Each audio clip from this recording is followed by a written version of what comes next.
Olá, como vai? Tudo bem? Sejam muito bem-vindos ao canal Audiobooks de Valor. Você está ouvindo uma narração amadora, autodidata de Edson Souza.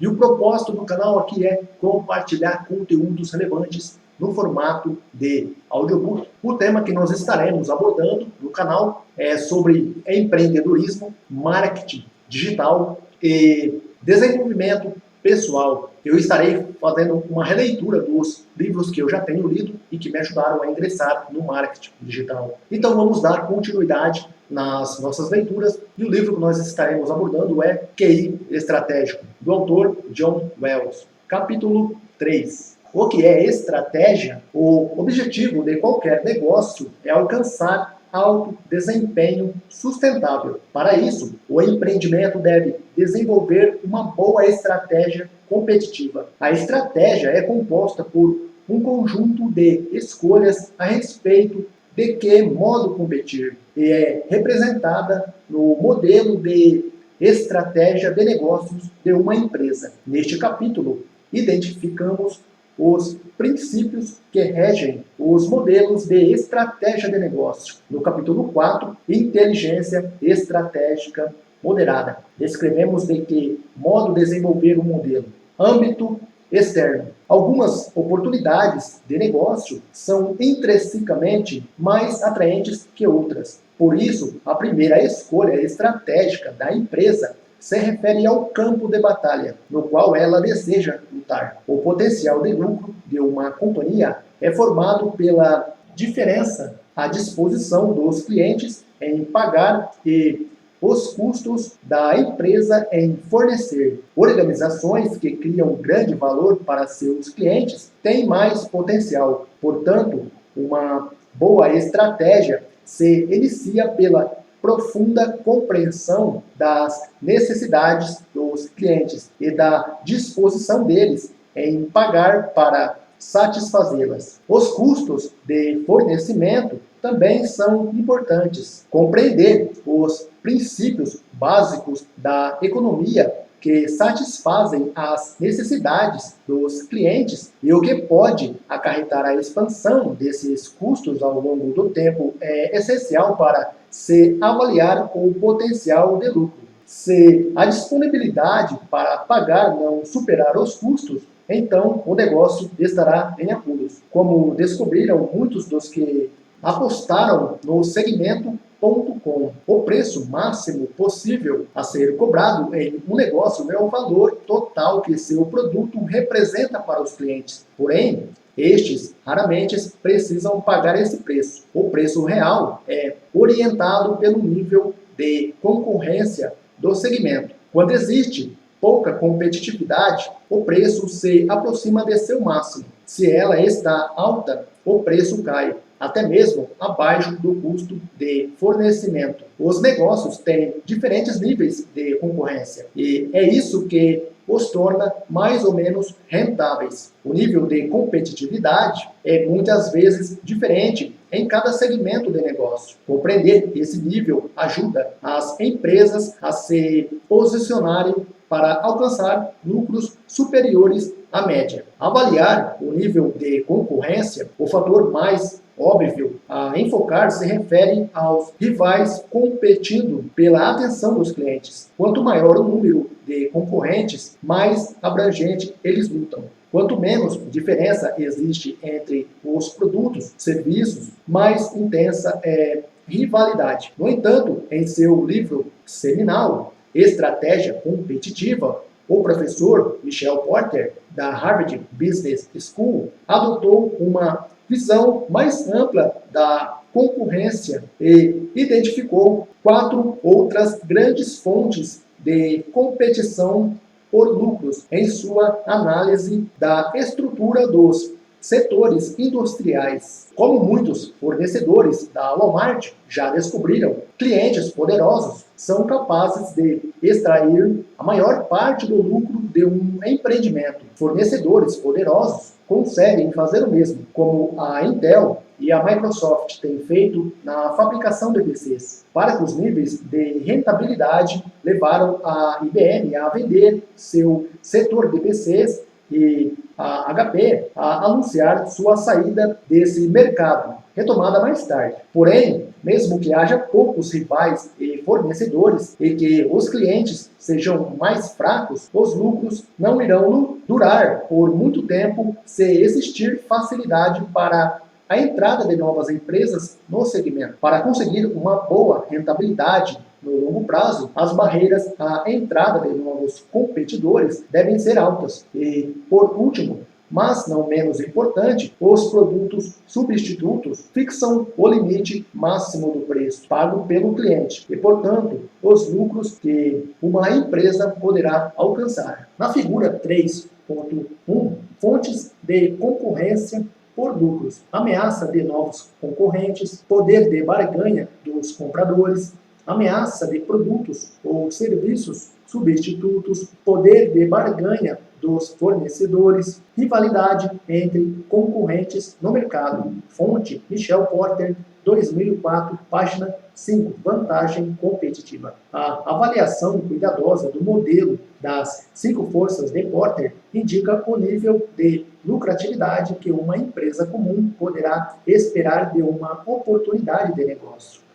Ela também indica de que maneiras uma empresa poderá se posicionar para alcançar retornos acima da média, como, por exemplo, escolher servir segmentos cujos clientes tenham menos força de barganha. O truque é escolher o segmento certo e posicionar-se nele com cuidado para alcançar lucros superiores à média. Por décadas, o quadro das 5 forças de Porter provou-se uma ferramenta simples e eficaz, mas isso não impediu a busca pela sexta força. Alguns sugerem que ela se apresente na forma de complementos. Um complemento enriquece o produto. O serviço de uma empresa, os softwares, por exemplo, tornam mais útil um computador pessoal. Em alguns aspectos, a existência de complementos aumenta a atratividade de um negócio. Quanto mais softwares disponíveis para um determinado modelo de PC, mais atraente esse computador se torna. Mas, em outros casos, os complementos se transformaram apenas em uma fonte de competição por meros trocados do cliente. Se eles têm somente uma certa quantia para gastar e o preço do complemento é alto, isso significa menos chance de esse produto ser comprado. Idealmente, as organizações gostariam de observar uma forte competição no setor de itens complementares, de modo que estes se tornassem muito mais baratos, transformando os principais produtos das empresas em bens mais atraentes. Por exemplo, se a música pirateada já viesse gratuitamente baixada nos iPods, isso tornaria estes produtos mais sedutores. Muitas outras propostas já foram feitas em relação à sexta força. Na realidade, há muitos fatores que moldam a atratividade do ambiente competitivo, como, por exemplo, a tecnologia, as regulamentações financeiras, a política, a macroeconomia, as preocupações ambientais, as tendências demográficas e as normas sociais. Às vezes, esses fatores geram um efeito positivo sobre a rentabilidade, mas em outras ocasiões, o efeito é negativo. Para entendermos a distinção, podemos retomar a concepção do modelo de Porter, e é isso que o torna tão útil. As dinâmicas da rentabilidade ao longo do tempo também são importantes. As tendências das 5 forças indicam se a rentabilidade média irá aumentar ou diminuir. Investidores inteligentes procuram aplicar seu capital em empresas cujos lucros tendam a aumentar no futuro, comprando suas ações com desconto. Igualmente, eles buscam vender essas mesmas ações pelo maior valor possível, quando começam a achar que seus lucros irão diminuir no longo prazo. Ao avaliar um negócio, também é útil observar de maneira mais ampla o completo sistema de valores, a cadeia de abastecimento acima, os canais de distribuição abaixo e os produtos complementares ao seu redor. O objetivo é indicar onde os lucros são atualmente conseguidos no sistema de valores e de que maneira isso poderá mudar no futuro. Por exemplo, 25 anos atrás, a maior parte dos lucros na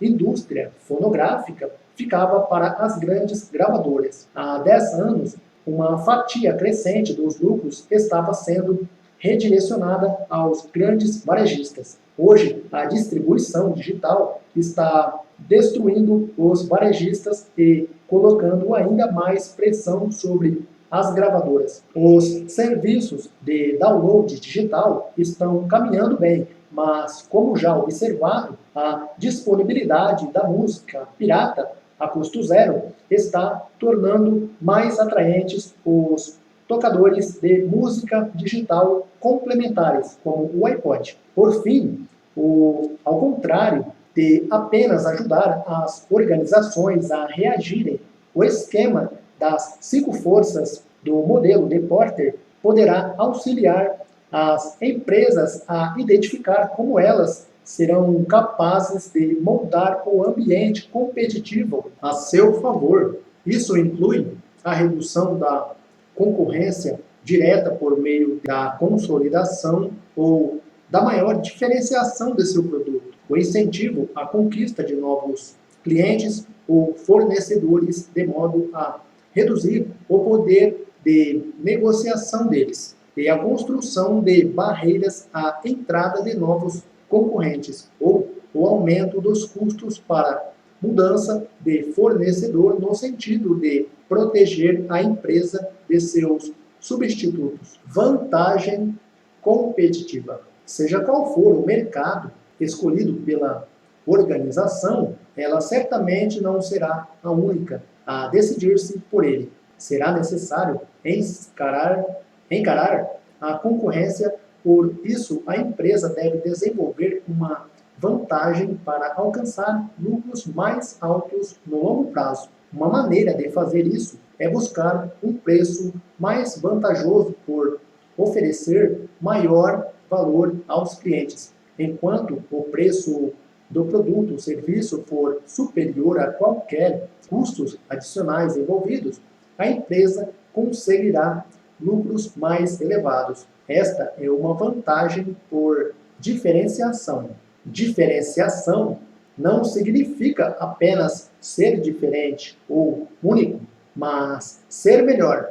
Melhor na definição do cliente. O teste decisivo de um produto para que este seja considerado melhor é perceber que, quando colocado ao lado da oferta concorrente, o cliente ainda pagará mais por ele. Se o preço for o mesmo, o produto deveria estar ganhando mercado. A diferenciação requer rigorosa disciplina econômica. A empresa deve ser capaz de calcular o valor extra que está proporcionando a seus clientes e de demonstrar isso a eles de maneira convincente. A companhia também deve estar ciente do custo relativo a essa diferenciação e somente acrescentá-la à sua base de custos, se souber que pode cobrar um preço final que cubra esses custos extras. Nos negócios,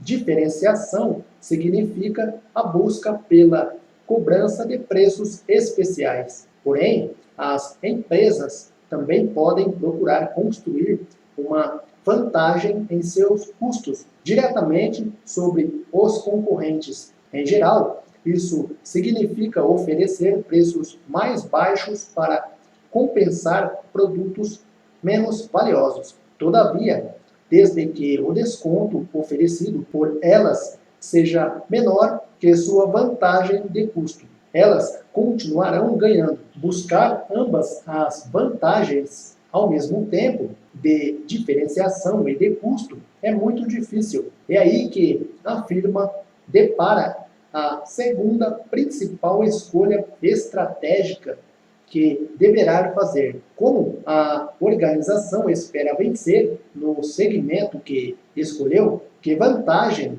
ela procura, o potencial de lucro de uma empresa é, portanto, constituído por três componentes: a rentabilidade média intrínseca do negócio, o lucro incremental de encontrar segmentos atraentes dentro do negócio e a vantagem competitiva em relação aos concorrentes do mesmo segmento. Estratégias gerais. A escolha do campo de batalha define a extensão do âmbito externo de uma estratégia. A escolha do tipo de vantagem identifica de que modo a empresa pretende vencer. Para isso, Porter sugere três estratégias gerais: baixo custo, uma grande busca por vantagem de custo, diferenciação, um forte empenho por diferenciação e foco. A escolha de um nicho para atender. No entanto,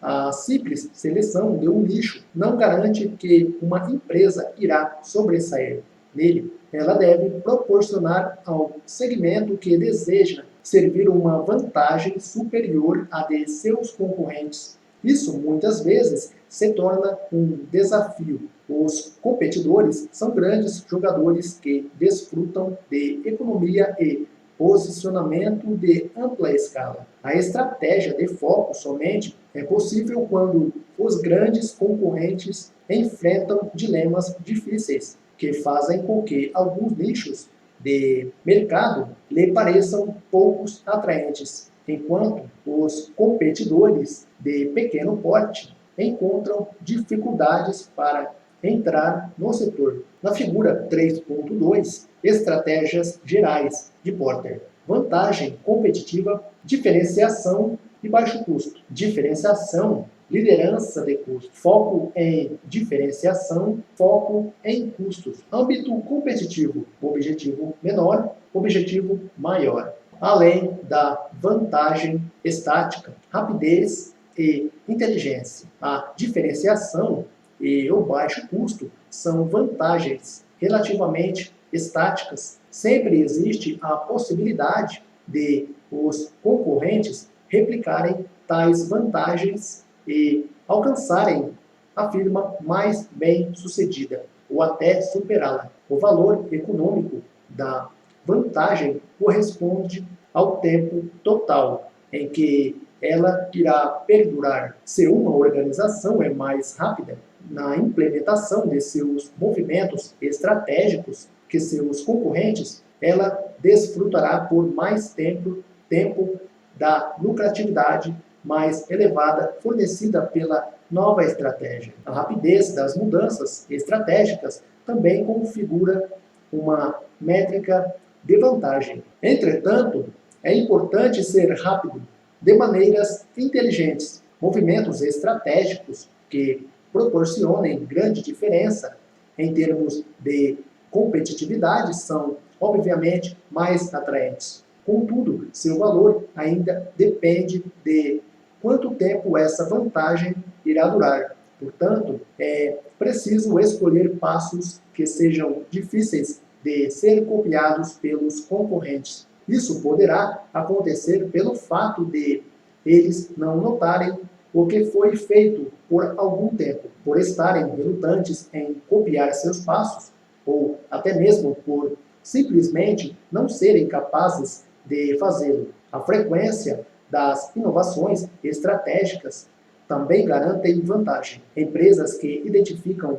mais, abre aspas, jogadas atraentes, fecha aspas, se saem melhor. As organizações que optam por ações capazes de criar mais opções para o futuro, originando novas plataformas e evitando becos sem saída, também são mais eficientes. Em suma, essas organizações trabalham de modo mais inteligente. A Capital One, a quarta maior emissora de cartões de crédito dos Estados Unidos em 2011, é sem dúvida mais rápida na geração de novas ideias do que seus concorrentes, além de gerar um número bem mais elevado de opções em sua busca constante para manter o atual valor líquido da empresa elevado.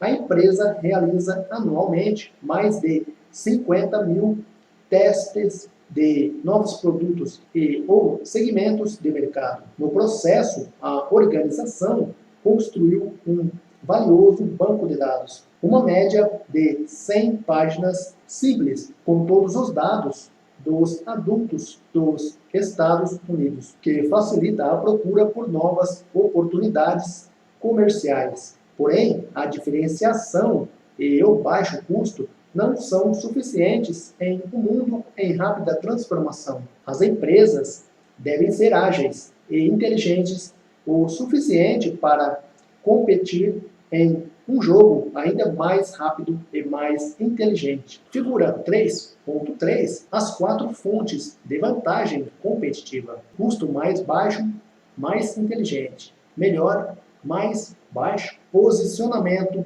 dinâmico. A Capital One sempre trabalhou com o seguinte tipo de estratégia, abre aspas, conserva-se à frente, fecha aspas, mantendo um posicionamento estratégico dinâmico, em vez de estático. Quando entrou no mercado de cartões de crédito no final dos anos de 1980, a empresa era muito menor que seus principais concorrentes e teria encontrado grandes dificuldades para sobreviver oferecendo os mesmos produtos. Mas, em vez disso, a firma introduziu no mercado uma série de novas ideias que lhe proporcionaram margens de lucros maiores. Os concorrentes demoravam a reagir e, quando finalmente copiavam, a nova concorrente, a Capital One, abandonava suas velhas ideias e lançava outras mais novas. Sua estratégia, abre aspas, manter-se à frente, fecha aspas, demandava inovação constante, mas foi desse modo que conseguiram construir sua máquina de inovação. O posicionamento dinâmico é comum em muitos ambientes de rápida transformação. Tomemos, por exemplo, os produtos eletrônicos. Algumas empresas, como a Sony, têm historicamente se esforçado para ser pioneiras, apresentando um grande leque de ideias de vanguarda e cobrando preços mais altos para cobrir os custos extras desse pioneirismo. Para ganhar esse jogo, as empresas devem ser mais rápidas e mais inteligentes ao competir pela diferenciação. E isso demanda habilidades comerciais e pesquisas agressivas. Outras, como a Panasonic, preferem ser seguidoras rápidas, adotando ideias de sucesso com agilidade, sendo que o preço médio desse posicionamento é mais baixo que aquele dos pioneiros e alguns dos custos são evitados. Essas empresas se concentram em ser mais ágeis que inteligentes. E seu objetivo é manter um custo mais baixo em vez de buscar a diferenciação dos pioneiros. O nível de habilidades em pesquisas para essas organizações não é tão elevado, mas as habilidades comerciais ainda lhes são essenciais. Por fim, vêm os concorrentes do tipo, abre aspas, eu também, fecha aspas, que entram mais tarde no jogo, quando os produtos já estão bem estabelecidos e simplesmente produzem grandes volumes a baixo custo. Para esses competidores, o requisito fundamental é a grande escala de produção. As empresas coreanas costumavam desempenhar esse papel no setor de produtos eletrônicos, mas agora companhias como a LG e a Samsung aproximaram-se do posicionamento de pioneirismo, enquanto os chineses assumem o manto do, abre aspas, eu também, fecha aspas, o jogo eu também se concentra diretamente na vantagem de custos. O desafio do posicionamento dinâmico está no gerenciamento do ciclo de vida do produto, ou seja, na definição de quando abandonar antigas ideias e se comprometer com as novas. Para gerenciar esse processo, algumas organizações, muitas vezes, disponibilizam várias gerações de um mesmo produto no mercado ao mesmo tempo, como vemos com as versões atuais do iPhone da Apple. Trata-se de um jogo de constante autocanibalização que pode ser muito doloroso, especialmente se existir um imenso estoque envolvido. Desistir de um produto cedo demais é como abandonar os lucros sobre a mesa. Isso pode gerar financiamento insuficiente e dificultar a abertura de caminho para uma nova ideia. Desistir tarde demais pode fazer com que as empresas acabem dedicando seus recursos a lutas fadadas ao fracasso contra concorrentes de baixo custo, além de impedir que elas consigam inovar o suficiente. Dinâmica competitiva, prevendo o surgimento de concorrentes. A partir da discussão anterior sobre posicionamento e vantagem, deve ter ficado claro que a estratégia não pode ser construída de maneira isolada. Ela depende do que os concorrentes fazem.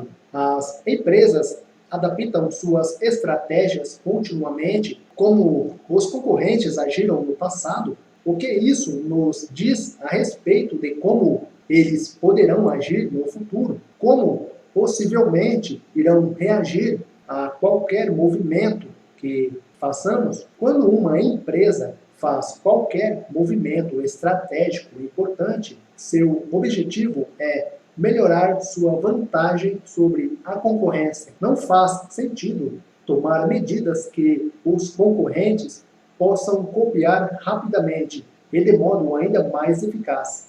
Uma estratégia inteligente procura explorar as fraquezas e a inércia dos competidores. O movimento ideal é o que representa o alto custo para os concorrentes reagirem e cuja vantagem adquirida pela empresa eles serão incapazes de alcançar. Por exemplo, há muitos anos, no mercado de telecomunicações dos Estados Unidos, a MCI construiu uma rede simples utilizando um sofisticado sistema de controle de roteamento de camadas, o que lhe permitia variar o preço de seus serviços dependendo do número discado pelo cliente. Isso habilitou a MCI a oferecer descontos para os números chamados com mais frequência,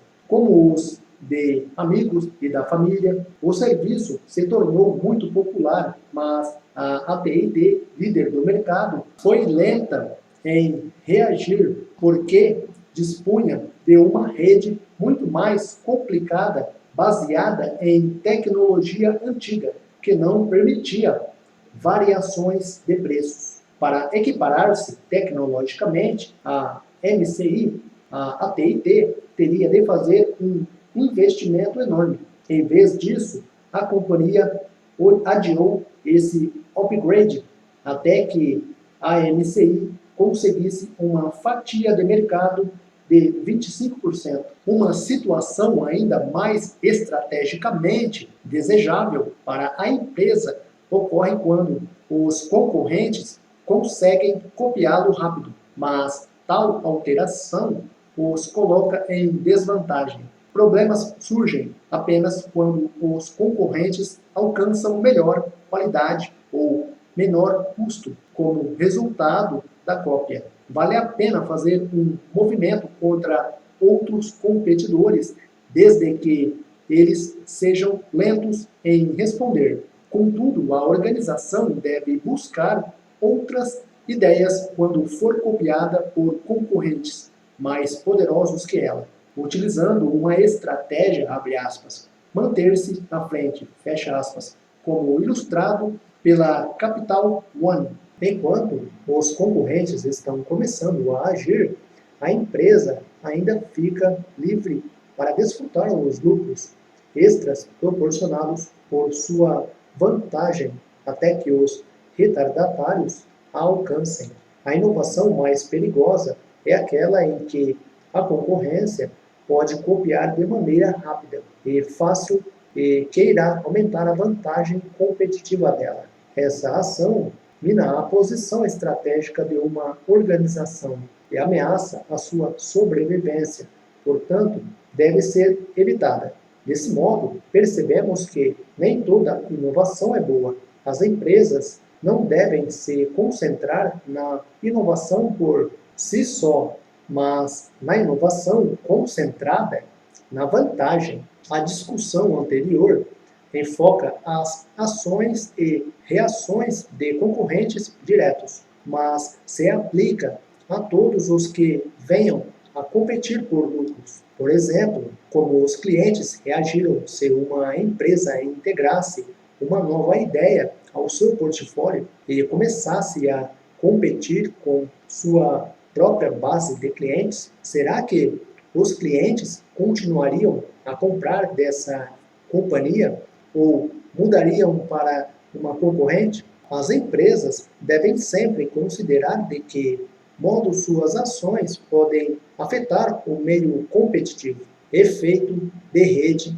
e vantagem competitiva. O interesse despertado pela vantagem competitiva gerada pelos efeitos de rede tem aumentado ao longo do tempo, em especial com o crescimento do comércio eletrônico. Temos um efeito de rede direto, quando o valor de um produto aumenta para um cliente à medida que mais clientes compram esse mesmo produto. Um exemplo clássico disso é o telefone. Quando apenas uma pessoa tem telefone, ele não é muito útil, mas conforme mais e mais pessoas o adquirem, entram na rede, mais valioso ele se torna. Quando existem vários fornecedores de rede, os clientes se dispõem a pagar mais para participar da rede maior. E então, o custo para servir cada um deles diminui. Nessas circunstâncias, torna-se muito atraente ampliar a participação no mercado, o que incentiva as empresas a investirem. O objetivo final da organização é tornar-se grande o suficiente para que não seja proveitoso para um cliente entrar em qualquer outra rede. Isso cria um monopólio. Óbvio, isso é muito atraente do ponto de vista competitivo. O monopólio apenas será desfeito se um concorrente conseguir efetuar uma rede melhor para atrair clientes. Os efeitos de rede indiretos funcionam por causa dos complementos. Um exemplo pode ilustrar mais facilmente esse conceito. O sistema operacional da Microsoft não é muito útil sem um software. Quanto mais softwares forem criados para o seu sistema operacional, mais atraente se torna sua compra. E quanto maior a participação da Microsoft no mercado, menor se torna o sentido econômico de os produtores de software desenvolverem versões para outros sistemas operacionais. Os benefícios da participação no mercado funcionam de maneira indireta, por meio dos complementos, mas o resultado é o mesmo, o monopólio. Portanto, não surpreende o fato de que as empresas buscam efeitos de rede. No entanto, o alcance do efeito de rede é mais vezes exagerado. Por exemplo, declarações iniciais quanto ao grande poder dos efeitos de rede nos leilões online da eBay argumentavam que a empresa iria controlar o mercado mundial. Porém, como a maioria das transações ocorre dentro de mercados locais, muitas outras empresas surgiram para atender essas necessidades regionais. A rigorosa revisão dos fenômenos é sempre essencial. Âmbito interno. Ativos e arquitetura. Âmbito interno. Depois que uma organização identifica a vantagem que procura, ela deve escolher a maneira de capturar o valor que essa vantagem irá criar. Em que atividades a empresa deveria investir? Essa é uma outra escolha estratégica muito importante. Por exemplo, considere uma empresa cujo objetivo de diferenciação seja a concepção de dobradiças mais duradouras. Ela poderá optar por produzir as dobradiças em suas próprias dependências e vendê-las a um preço mais elevado. Como alternativa, poderá escolher terceirizar sua produção usando uma empresa maior a um custo mais baixo de fabricação, mas manter o controle do projeto e de suas relações com os clientes. Ela poderia igualmente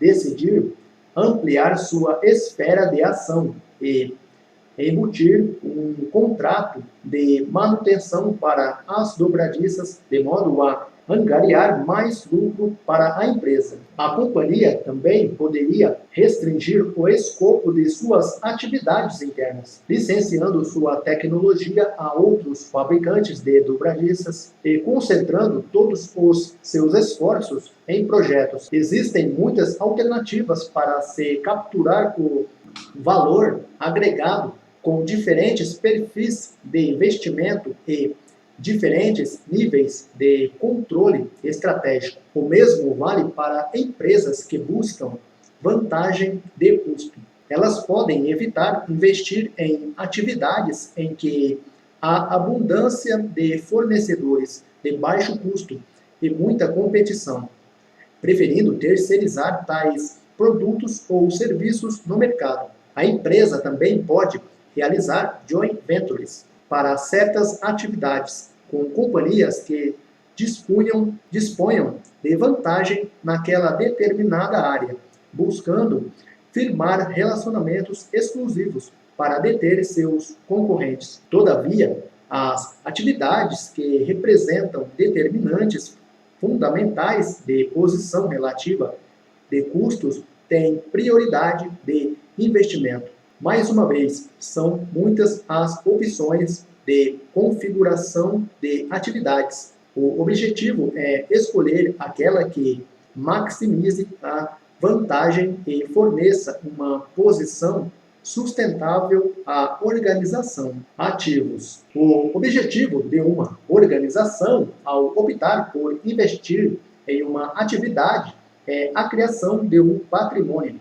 Os ativos, normalmente, demandam investimentos antecipados, mas prometem oferecer um fluxo de caixa contínuo no futuro. O valor presente líquido desse fluxo de caixa representa o valor do ativo. Os ativos podem ser tangíveis, como fábricas e equipamentos, ou intangíveis, como tecnologia ou know-how, para operar uma instalação da maneira mais eficaz. Ambos os tipos podem oferecer vantagem competitiva. Instalações de grande porte podem contribuir para a redução dos custos unitários. A tecnologia superior possibilita mais qualidade e a melhoria das habilidades operacionais pode proporcionar as vantagens anteriores. Processos que combinam esses três fatores criam um ativo potente, que proporciona uma poderosa fonte de vantagem competitiva, uma competência singular para a empresa. A maioria das empresas investe em um amplo leque de ativos ao longo do tempo, alguns dos quais oferecem vantagem competitiva, já que o dinheiro da firma foi gasto na aquisição ou no desenvolvimento de ativos Estes, muitas vezes, moldam as escolhas que as organizações fazem a respeito dos campos de batalha nos quais elas irão lutar e quais vantagens irão perseguir. As empresas buscam oportunidades de negócio atraentes e nos quais elas possam sobressair. No entanto, novas oportunidades muitas vezes exigem o desenvolvimento de alguns ativos novos e o descarte de outros mais antigos. Arquitetura. Depois de ter escolhido onde competir e qual vantagem procurar, a empresa deve configurar seu ambiente interno de modo coerente com essas escolhas. Deve desenvolver uma arquitetura que organize seus ativos de modo que trabalhem em conjunto no sentido de criar valor. Usamos aqui o termo arquitetura para transmitir a ideia de que esse passo envolve muito mais que um organograma. Os organogramas reúnem as funções, as responsabilidades e as relações hierárquicas da firma e ajudam a definir quem realiza cada trabalho. Mas as companhias também precisam de processos que definam de que maneira o trabalho deverá ser realizado. Precisam de sistemas de gestão de recursos humanos para indicar quais são as habilidades necessárias e de que modo os profissionais deverão ser recrutados e treinados. Sistemas de avaliação e de recompensa para motivar o desempenho e rastrear os resultados. E, finalmente, sistemas de informação e de comunicação para unir todos os demais sistemas. As empresas normalmente organizam seus negócios seguindo estruturas funcionais. Cada área ou função consiste de um conjunto de atividades altamente interligadas. Gera custos e ajuda a criar valor para o cliente. Mas, para alcançar os objetivos gerais da empresa, é importante ter uma visão holística, refletindo as relações entre as atividades e os departamentos, setores. Por exemplo, pode fazer sentido para uma companhia cuja estratégia seja o baixo custo investir mais em tecnologia da informação que seus concorrentes, já que essa ação reduz os custos de muitas outras atividades, fornecendo-lhe uma vantagem no custo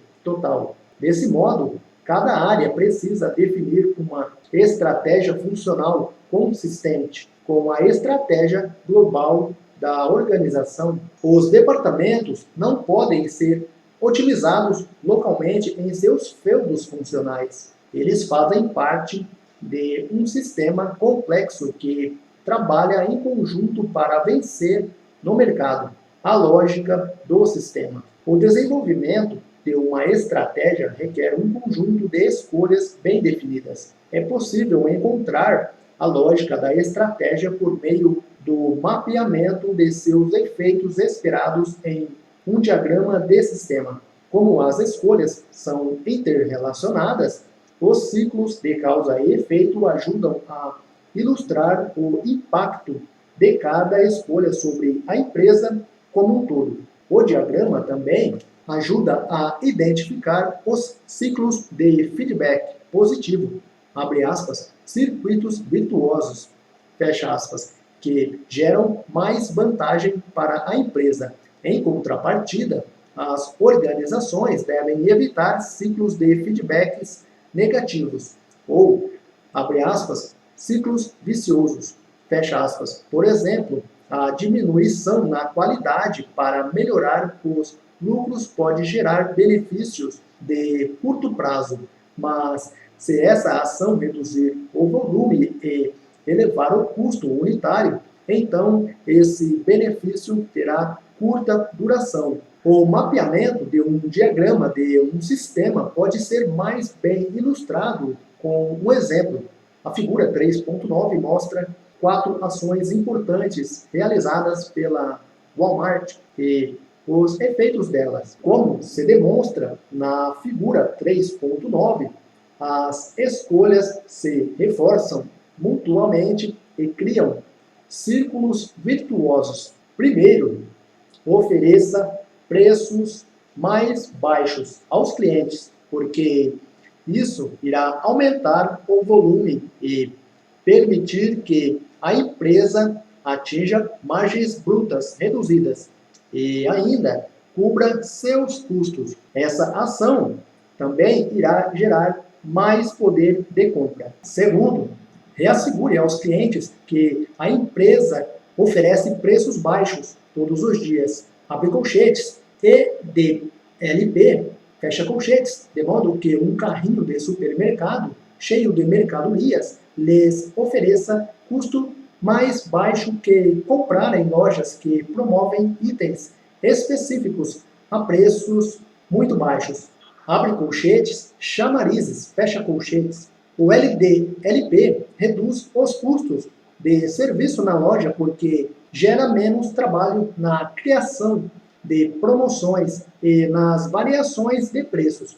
Também demanda menos publicidade e proporciona um canal de estabelecimento mais homogêneo, o que reduz os custos. Terceiro, implanta lojas regionalmente para compartilhar armazenagem, publicidade e custos logísticos e elevar o poder geral de compra. Quarto, expanda nacionalmente para alcançar maior poder de compra e partilhar os custos dos departamentos. A publicidade nacional, abre colchetes, se existir, fecha colchetes, e as despesas gerais. Além do diagrama de sistemas, cada relação de causa e efeito deve ser quantificada. Por exemplo, pode-se esperar que uma redução de 1% no preço médio aumente o rendimento da loja.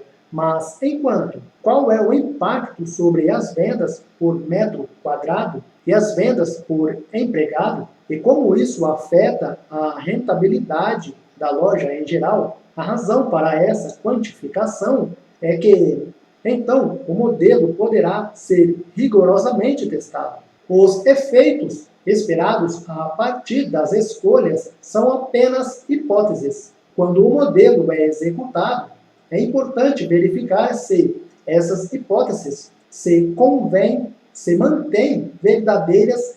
Caso contrário, o problema pode estar em deficiências operacionais que devem ser corrigidas, ou no modelo em si, que pode ter se modificado.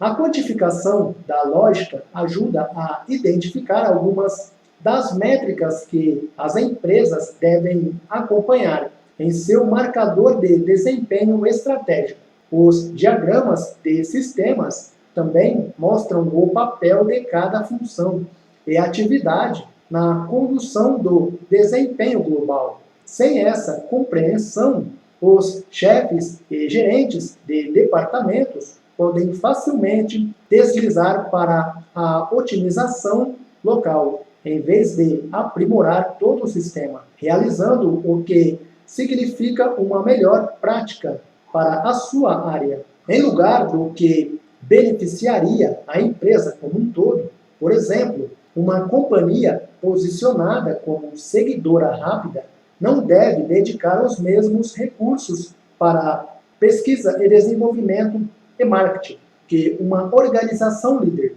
apesar de o departamento de marketing das seguidoras rápidas requer criar ideias para novos produtos. Seu trabalho é testar as melhores ideias já desenvolvidas pela concorrência, levando-as ao mercado rapidamente. Um dos principais benefícios de se documentar a lógica de uma estratégia é de revisitá-la regularmente. É que isso a torna mais difícil de esquecer. E as empresas são muito esquecidas. As responsabilidades pela execução das diferentes partes do modelo são distribuídas por toda a organização. Uma vez ocupados com suas tarefas, torna-se mais fácil para os colaboradores, abre aspas, esquecer, fecha aspas, porque escolheram realizar seu trabalho de determinada maneira. É difícil realizar melhorias ou alterações na lógica quando ela é esquecida. Desse modo, ela se torna simplesmente, abre aspas, a maneira como fazemos as coisas por aqui, fecha aspas. A lógica original da Circuit City, em sua disponibilização de serviços e centros de reparação aos seus clientes nos anos de 1980, era muito convincente. Naquela época, os clientes não compravam produtos que não pudessem ser facilmente consertados, ser quebrados. Mas, como a confiabilidade dos novos produtos tem aumentado, o poder daquela lógica diminuiu.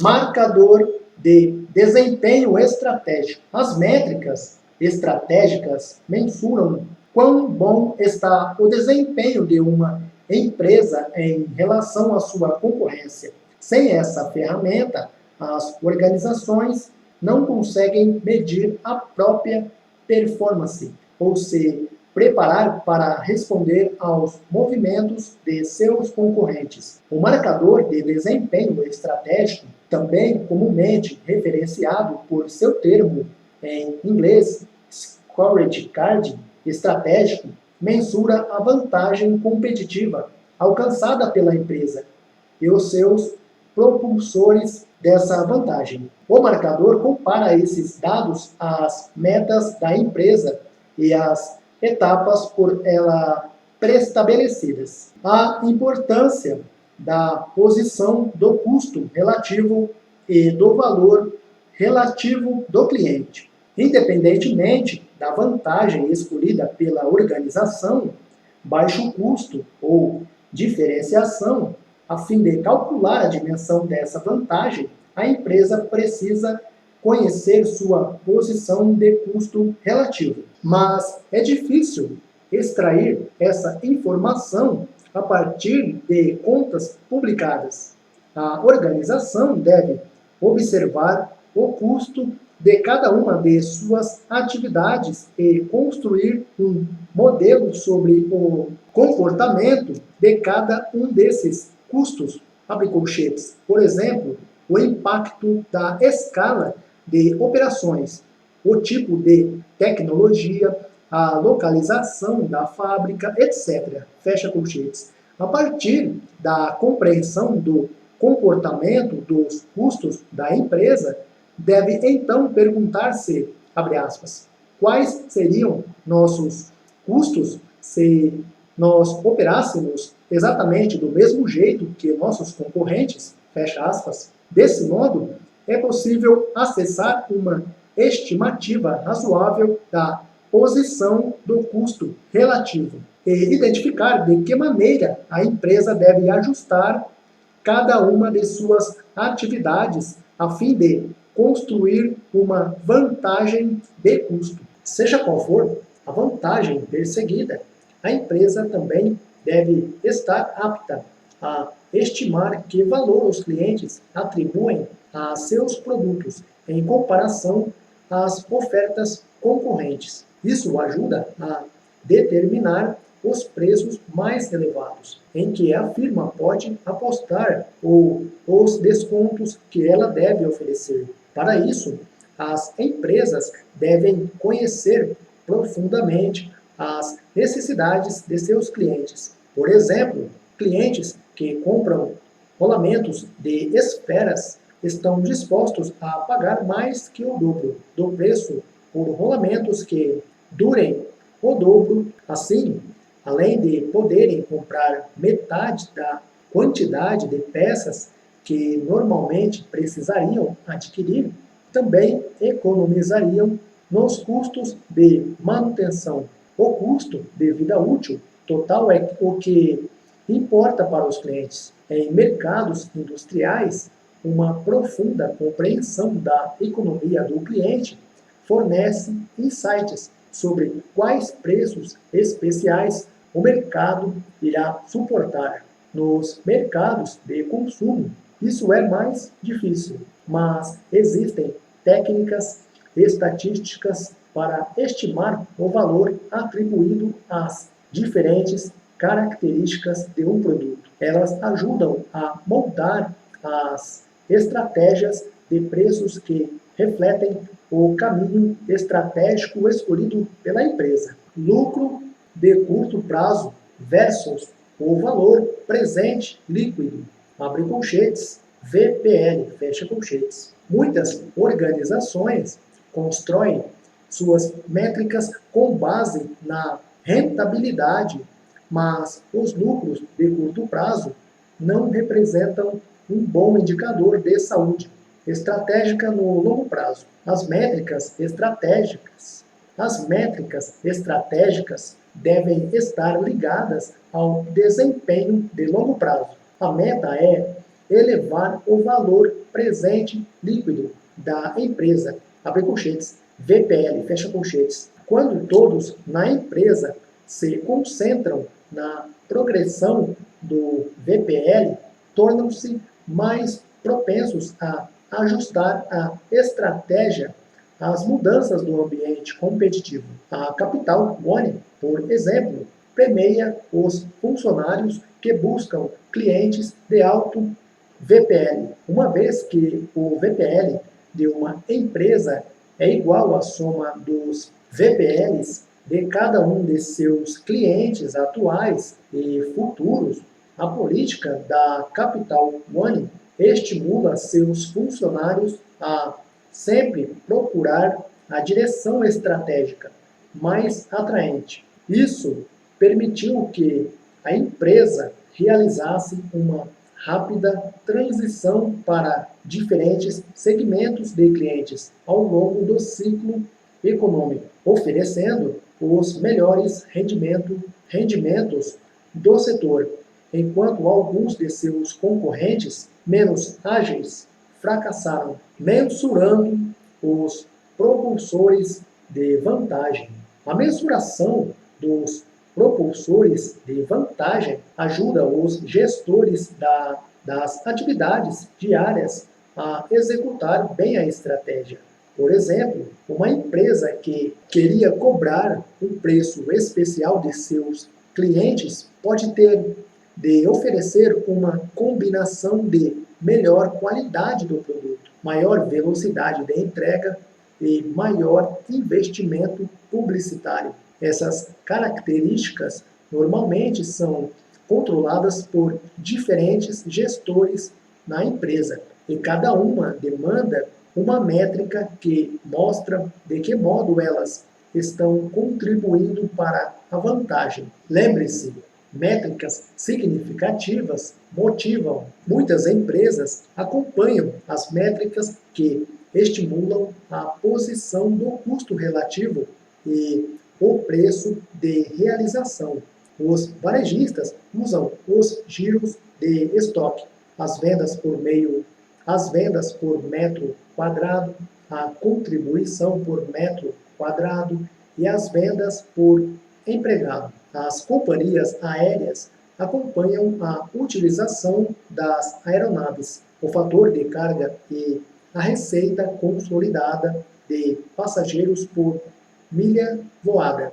A maioria das organizações monitora a satisfação dos clientes. No entanto, essas medidas apenas se tornam métricas estratégicas quando monitoradas em comparação aos concorrentes e associadas a métricas de vantagem, ou seja, quanto lucro extra a empresa pode esperar por cada unidade extra de produção relativa. Como já discutimos, é importante comparar a vantagem obtida por meio dos propulsores de vantagem para se certificar de que a empresa está recebendo os benefícios que espera por seus esforços.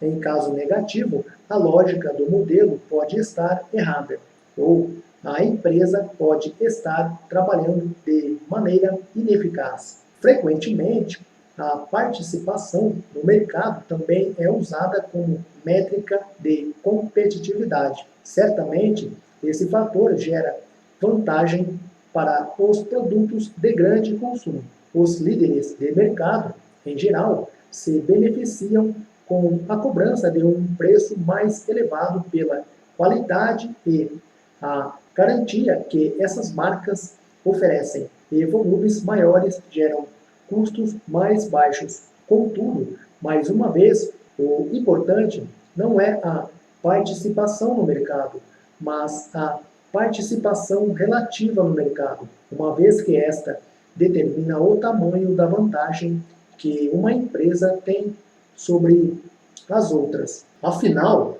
quanto lucro extra deve valer cada ponto extra de participação? Porém, a participação no mercado nem sempre se relaciona à vantagem competitiva. Em alguns setores, como no transporte de cargas fracionadas, as grandes operadoras desse serviço não têm lucros maiores que as pequenas, porque as economias de escala são reduzidas para esse segmento. Isso facilita que um novo concorrente com poucas despesas entre no negócio com um único caminhão e ofereça preços mínimos aos clientes, o que compromete a rentabilidade de toda a indústria. Assim, os atores envolvidos num negócio cujo objetivo seja o controle de uma fatia maior do mercado também se preparam para assumir uma parte maior de prejuízos. Da mesma maneira, existem poucas vantagens em operar em âmbito nacional no negócio de academias esportivas. No entanto, existem custos que podem ser compartilhados localmente e a operação regional de uma rede de academias permite que a rede pratique um preço extra para, abre aspas, adesão multi-academias, fecha aspas. Assim, a participação no mercado local torna-se mais importante que no mercado nacional. Portanto, as empresas bem-sucedidas procuram dominar toda uma região em vez de espalhar-se por pontos excessivamente dispersos. De fato, 20% da população de San Diego é membro das academias dirigidas pela operadora líder 24 Hall Fitness. É importante acompanhar as métricas ao longo do tempo para avaliar a saúde da estratégia. Uma pontuação relativa elevada é um bom sinal, mas se ela estiver em declínio, esse é um mau presságio para o futuro. As empresas inteligentes acompanham a taxa de mudança, a rapidez com que qual a diferença aumenta ou diminui.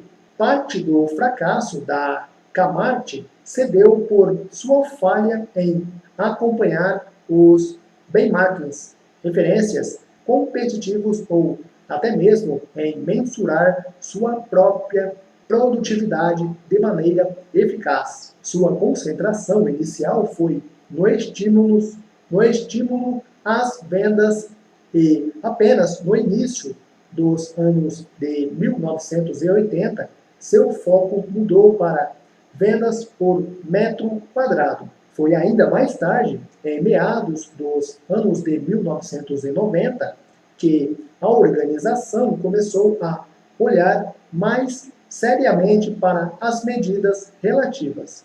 Se tivesse feito isso 15 anos antes, a empresa teria descoberto que a Walmart, na época, apenas um declínio do tamanho da Kmart, já se mostrava mais produtiva. Ao contrário da Kmart, a Nucor, que entrou no negócio de aço nos Estados Unidos no início dos anos de 1970, entretanto, enorme concorrência de produtores de aço já estabelecidos e de dezenas de mini usinas recém-criadas. era apaixonada desde o início pelo benchmarking contra seus concorrentes e cresceu, transformando-se na segunda maior produtora de aço dos Estados Unidos em 2010. As métricas objetivam o estímulo de comportamentos diários que contribuam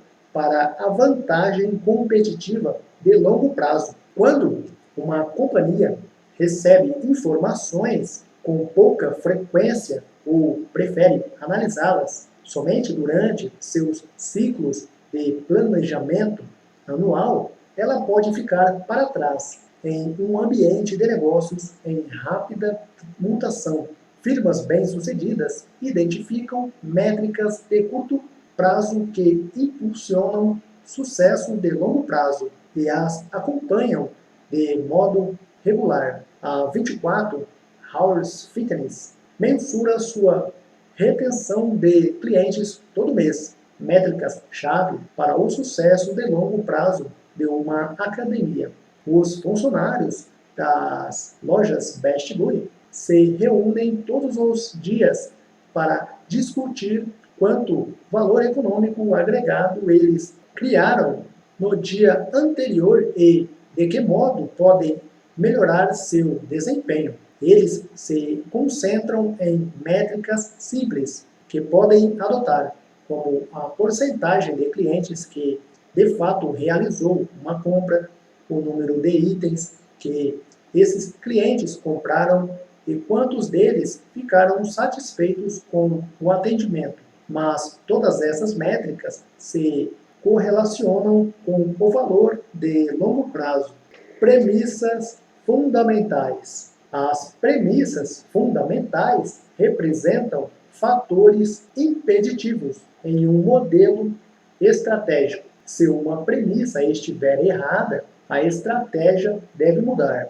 Para garantir a solidez do seu modelo de negócio, a empresa deve testar essas premissas regularmente e controlar os resultados do scorecard estratégico. As companhias também devem identificar as ações que irão tomar caso suas premissas fundamentais deixem de ser válidas. Esse tipo de planejamento de contingência capacita as organizações a responder às mudanças-chave no ambiente competitivo.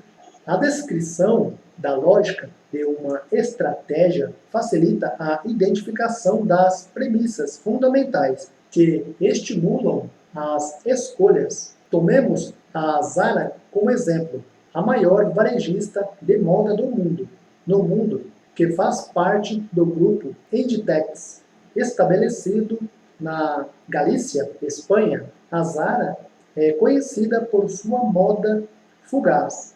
Ela responde rapidamente às últimas tendências e reabastece suas lojas 2 vezes por semana, com linhas de alta comercialização. Essa ação evita remarcações onerosas ao final da temporada, a verdadeira ruína do comércio da moda. A Zara consegue fornecer essa resposta rápida ao mercado por produzir boa parte de suas peças em sua própria base instalada na Espanha, terceirizando o restante de sua produção para os países do norte da África e a outros fabricantes europeus. A produção fica mais cara do que se todo o estabelecimento viesse do Extremo Oriente. Mas a empresa ganha em agilidade e a minimização das promoções, mais que cobre os custos extras dessa produção. Atente para a premissa fundamental da Zara. Para ela, vale a pena incorrer em custos mais elevados de produção local, porque os fornecedores do Extremo Oriente são muito lentos. Seu modelo de negócios é baseado na agilidade. Entretanto, nos últimos anos, fornecedores como a Linfeng reduziram drasticamente seu tempo de entrega, levando ao mercado muitos concorrentes de abre aspas, moda rápida, fecha aspas, pelo mesmo nível de preços da Zara. Assim, faria bem a Zara rever agora a sua lógica de negócios, estendendo o modelo de estratégia de negócio aos concorrentes. Da mesma maneira que o modelo de estratégia de negócio deve levar em conta os efeitos das interações entre as atividades dentro da empresa, verificamos que também é preciso considerar os efeitos de nossas interações com o ambiente competitivo ao longo do tempo. É possível alcançar vantagem competitiva no curto prazo, dobrando-se o tamanho da base industrial da companhia. Mas se os concorrentes são capazes de fazer o mesmo em resposta, então essa vantagem é transitória. Isso torna o modelo consideravelmente mais complexo. Modelos de estratégia de negócios são necessariamente simplificações da realidade. De fato, seria impossível construir um modelo que explicasse tudo. Bons modelos estratégicos incorporam as variáveis críticas que explicam de que modo o ambiente competitivo funciona, como a empresa está posicionada e de que maneira ela espera criar vantagem competitiva, como os concorrentes estão posicionados e qual é a sua probabilidade de ação e reação. É uma questão de julgamento estabelecer o que deve ser incluído no modelo. Informação demais provoca confusão. O objetivo é ajudar a empresa a manter o foco sobre suas prioridades, em vez de sobrecarregá-la com detalhes. No entanto, essa simplificação cria um dilema. Quando o ambiente competitivo se altera, algumas das variáveis podem se tornar obsoletas, enquanto outras, consideradas não importantes no passado, tornam-se fundamentais. Assim, a revisão e o teste regulares do modelo são essenciais. Muitas das conexões causais em um modelo são hipóteses, em vez de, abre aspas, fatos, fecha aspas, comprovados. Uma organização somente consegue construir um modelo de estratégia mais sólido quando confere os verdadeiros resultados de suas escolhas em relação aos efeitos que previu. Nesse sentido, a estratégia configura uma experiência de aprendizagem contínua. O conteúdo desse audiobook chegou ao final.